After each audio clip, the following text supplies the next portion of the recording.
आज विश्व में, लेकिन देश के प्रधानमंत्री कहाँ हैं?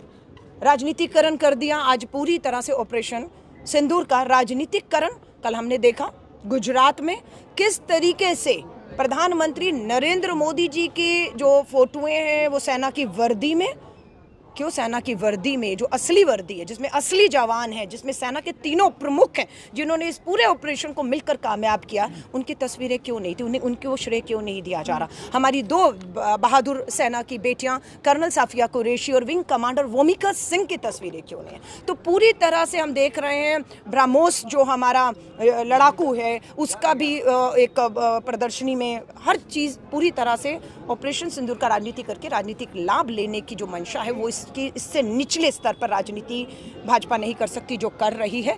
मांग की जा रही है, पूछा जा रहा है कि जो 4 आतंकी पहलगांव में 26 लोगों को देखते देखते मौत के घाट उनको उतार गए, वो कहाँ है? सीज फायर किन शर्तों पर किया?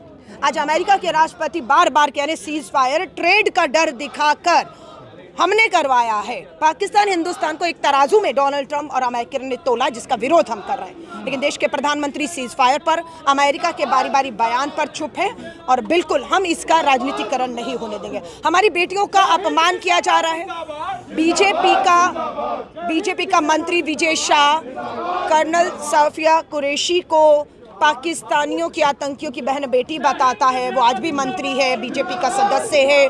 पुलिस कार्रवाई नहीं करती, पार्टी कार्रवाई भाजपा नहीं करती। सुप्रीम कोर्ट का धन्यवाद करते हैं, स्वयं संज्ञान लेकर एसआईटी बिठाई है। जागड़ा भाजपा के सांसद हैं रोहतक से, जागड़ा ने कल शहीदों की पत्नियों का अपमान किया ये कहते हुए कि उनमें वीरांगना वाली बात नहीं थी, जोश जज्बा नहीं था, कायर थी, हाथ जोड़ रही थी, गिड़गिड़ा रही थी, उन्हें भी शहीद हो जाना चाहिए था। यह अपमान है। क्या कोई कार्रवाई जागड़ा पर हरियाणा या ऑल इंडिया जो हमारी राष्ट्रीय महिला आयोग है उन्होंने की?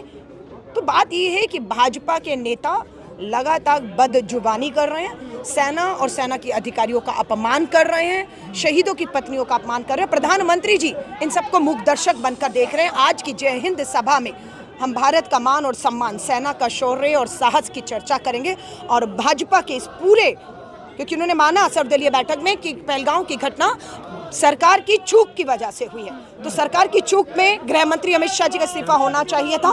क्यों नहीं हुआ? कैसे अमित शाह जी आज भी उस पद पर बैठे हुए? जय शंकर ने इस बात को माना, कहा कि इस हमले से पहले हमने पाकिस्तानी सेना को कह दिया था हम आपके आतंकी ठिकानों को निशाना बना रहे हैं, आप हट जाइए। उन्होंने हटना नहीं चुना, आपने बोल दिया था। जयशंकर जी को पता होना चाहिए पाकिस्तान की सेना, पाकिस्तान की सरकार, पाकिस्तान के आतंकी अलग अलग नहीं है, एक ही है। आपने वहाँ की सेना को सूचित नहीं किया, आपने वहाँ के आतंकियों को सतर्क कर दिया, जिस पे राहुल गांधी जी का ट्वीट बिल्कुल ठीक है, जो जवाब मांगते हैं कि जयशंकर जी जयचंद बन गए।